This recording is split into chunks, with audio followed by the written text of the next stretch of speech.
Kung tatanungin kung ano ang pinakaastig na pwedeng sabihin ng isang lalaki sa isang VIP club, walang iba kundi ang palitan ng bago. Palitan ng bago.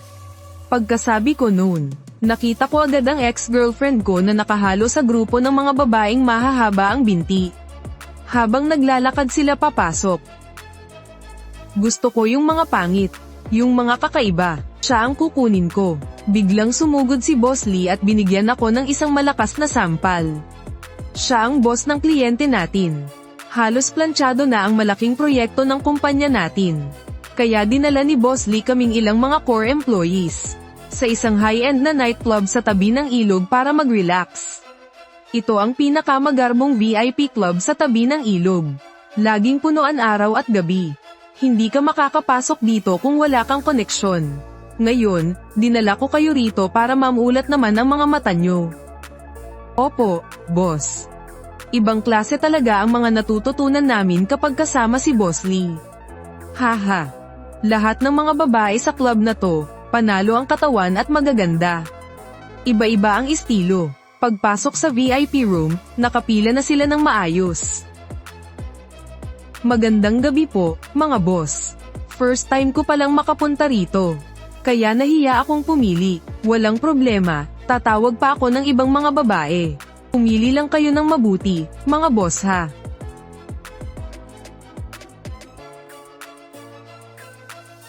Nang tiningnan kong maigi, nakita ko ang ex-girlfriend kong si Domingshan.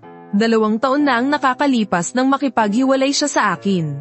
At sumama sa mayaman na si Lu Zekiao. Akala ko talaga, isa rin siya sa mga babae ng club. Mama-san. Miss Manager. Siya na lang. Siya ang kukunin ko. Tiningnan ng sales manager si Domingshan. At pagkaraan ng 1 segundo, biglang sumugod si Boss Lee at binigyan ako ng isang napakalakas na sampal.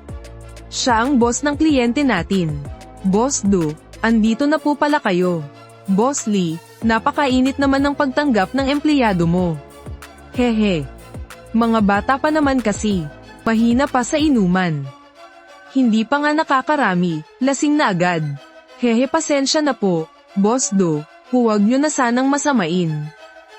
Boss Do, magandang gabi po. Boss Lee. Napansin ko lang walang partner na babae yung empleyado nyo. Pwede ko ba siyang yayain kumanta kasama ko? Pwede naman siguro, di ba? Sa ilalim ng nakakamatay na tingin ng boss ko. Nagpilit ako ng propesyonal na ngiti. Aba, syempre naman. Hari ang mga kliyente, Basta ba ikasasaya nyo, Boss Do? Pagkatapos ng unang kanta, todo papuri naman sa kanya si Boss Lee. Mukha namang tuwang-tuwa doon si Domingshan. At sunod-sunod na pumili ng kanta. Habang nagpapakasaya at nagiinuman ng iba. Ako lang itong pumipiyok na sa pagkanta, halos umusok na ang lalamunan ko sa pagsabay sa kanya. Pagkatapos ng 5 magkakasunod na kanta, saka lang siya tuluyang huminto. Song ang pangalan mo, di ba? Ang galing mong kumanta. Sana hindi mo masamain kung yayayain kitang uminom ng 2 baso para pampadulas ng lalamunan. Aba, walang problema. Ha. Halika rito, halika rito. Ipapakilala ko pala, siya nga pala si Song Ching. Ang pinakamagaling naming tech engineer sa kumpanya. Kapag sa kanya nyo ipinaubaya ang proyekto, makakaasa kayong walang palpak, sigurado yan. O mukhang ang mapagkakatiwalaan itong si Engineer Song. Hindi mukhang tipong mananaksak ng patalikod.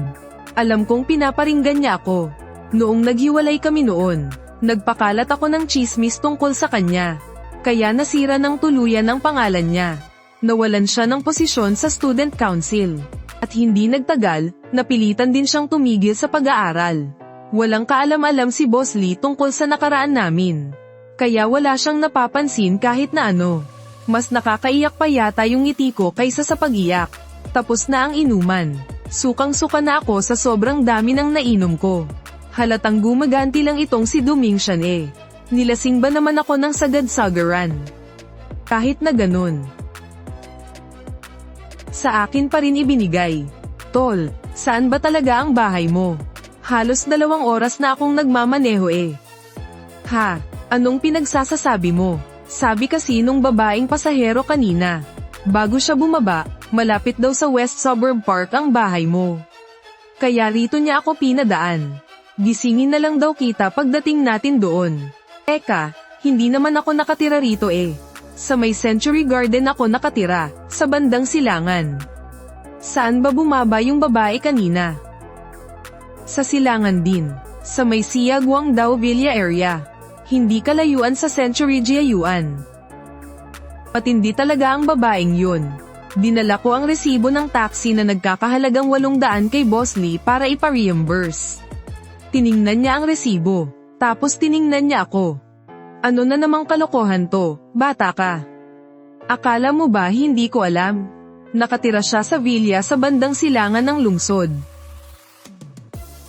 Nako, mahabang kwento yan, boss.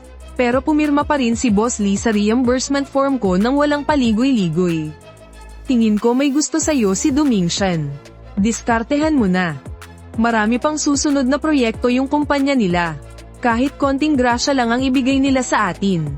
Sapat na yun para masagana ang maging taon natin. At kung sakaling magkahulugan man kayo ng loob, pareho naman kayong binata at dalaga. Hindi rin naman masama yun, di ba? Boss, hindi ko kaya yang pinapagawa mo. Hindi mo pa nga sinusubukan, aayaw ka na agad. Anak Euro, hindi ko naman sinabing sipingan mo siya. Ang sabi ko, pagigihan mo pa sa paghawak ng proyekto nila. Tutukan mo ng maigi, at kung sakaling magkahulugan man kayo ng loob. Binata ka, dalaga siya. Hindi rin naman siguro masama yun, di ba? Di ba? Tutal, naging guro ko ang tatay mo. Kaya dapat lang na ikaw ang unahin ko sa mga magagandang oportunidad. Malinaw po sa akin yan. Puro galit lang ang namamagitan sa amin ni Domingshan. Walang kahit anong pagtingin. Talagang hindi ka kikilos hanggat walang malinaw na kapalit, ha? Sige, sasabihan ko na ang HR ngayon din. Doble na ang sahod mo. Kapag nakuha na natin ang iba pang proyekto sa Ningcheng, doble din ang year-end bonus mo. Kakakuha ko lang ng bahay na hulugan noong 1 taon. Hindi biro ang bigat ng buwan ng hulog. Kaya nang marinig ko yun, hindi ko maiwasang matukso. Inisip ko na lang, tratuhin ko na lang siyang parang kliyente at sakyan ang mga gusto niya. Ha ha ha. Nakaabala pa kami, kayo pa mismo ang pumunta rito. Bakit hindi po kayo tumawag sa akin? Para inutusan ko sana si Song, na bumaba para salubungin kayo. Nabalitaan kong si Engineer Song daw ang nakatoka sa proyektong ito. Song, napakagandang oportunidad nito. Pasukin mo ang kumpanya nila at magmasid-masid ka. Alamin mo kung ilan pa sa mga proyekto nila ang pwede nating kunin.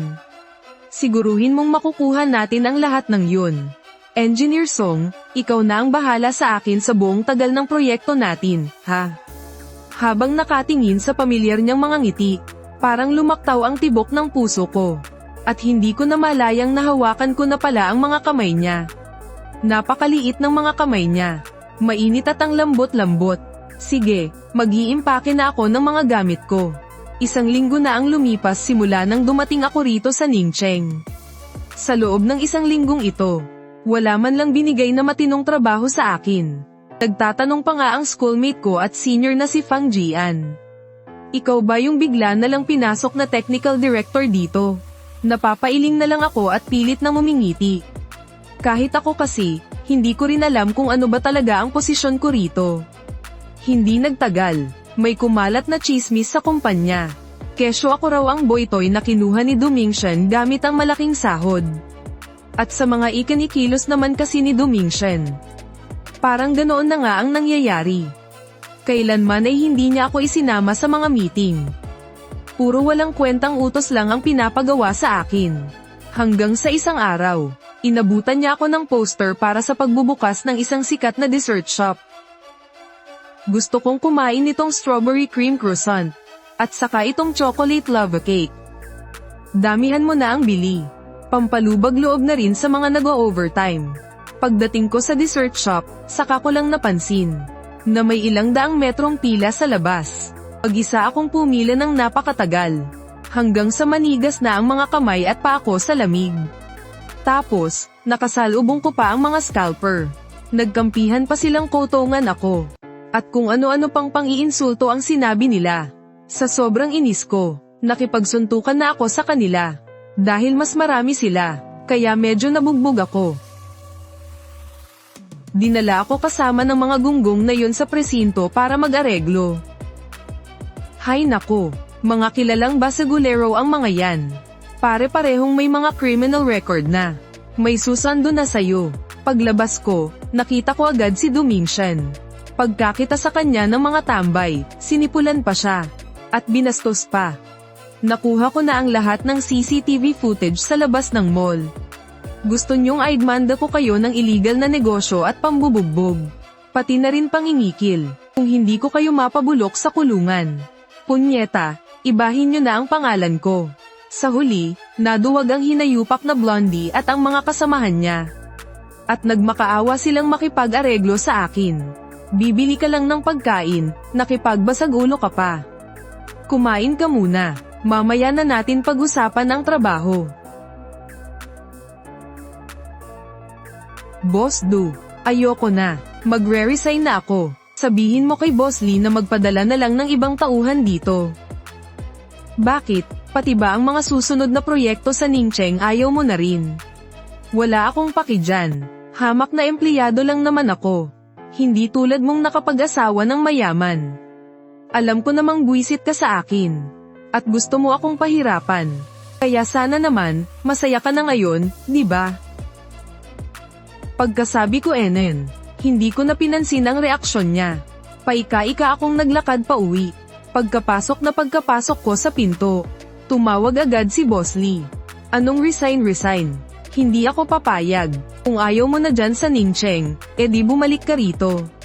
Bakit kailangan mo pang mag-resign? Tapatan na tayo, boss. May alitan kami ng babaeng yun si Boss Do. Kung gusto mong magkaroon ng long-term partnership sa Ningcheng, unang hakbang dyan, sibakin mo ko. Imposible, magaling yata akong kumilatis ng tao. Pakiramdam ko nga may gusto siya sa'yo Yung gantong klaseng babae, may magugustuhan ba yun? Gusto lang talaga niya kung pahirapan. Alam mo ba kung anong sinasabi ng mga tao sa Ningcheng tungkol sa'kin?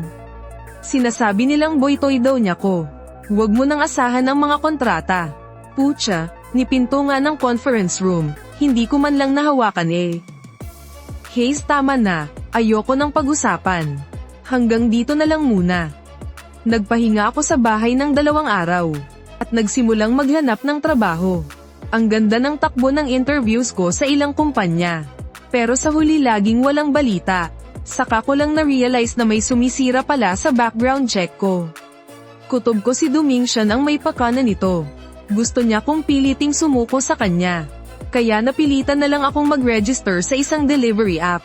At nagsimulang mag-deliver ng pagkain. Dito na tumawag sa akin si Fang Jian. Nag-resign ka na pala. May kumpanya kasi yung kaibigan ko, naghahanap ng technical manager. Tatanungin sana kita kung gusto mong subukan. Kaso nga lang hindi ito malaking kumpanya. Hindi kayang makipagsabayan sa Ningcheng. Pumunta ako sa Angsen Company na inirekomenda ni Fang Jian para mag-interview. Sobrang nagustuhan ako ni Boss Shu, ang nag-interview sa akin. Nang araw din na yun, tanggap agad ako sa trabaho. Nang mag-ami ko na ang ginagawa ko, pinasama ako ni Xu Jingming sa sales team para kumuha ng kliyente. Pagdating ko roon saka ko lang nalaman euro. Matagal nang nakatutok ang Angsen sa mga proyekto ng Ningcheng. Binabagsak nila ang presyo para maaga ang mga outsourcing projects ng Ningcheng. Handa pa silang malugi, makipagkumpitensya lang. Para bang nagtayo sila ng kumpanya para lang sirain ang Ningcheng. Tinawagan ko si Boss Lee. Boss, kumusta naman ang negosyo mo ngayon? Kaya pa rin kitang paswelduhin, bumalik ka na rito. Huwag na po muna. Noong sinabi nila sa akin, hindi ako naniwala Ngayon, naniniwala na ako. Nakahanap ka na pala ng malakas na kapit. Wala akong pakialam sa alitan nyo ni Boss Do. Pero wala naman akong ginawang masama sa'yo, di ba? Walang kwentang tao yang si Xu Jingming. Wala kang mapapala kung susunod ka sa kanya. Hindi nagtagal. Lumipat din sa Angsen ang dati kong katrabaho na si Wang Shancheng. Gulat na gulat siya nang makita ako. Sabi nila, wala ka na raw sa industriyang to. Hindi ko inakalang magkakatrabaho pa ulit tayo. Nagsara na si Boss Lee, hindi mo ba alam? Hay, Nawalan na ng proyekto, nawalan pa ng mga empleyado.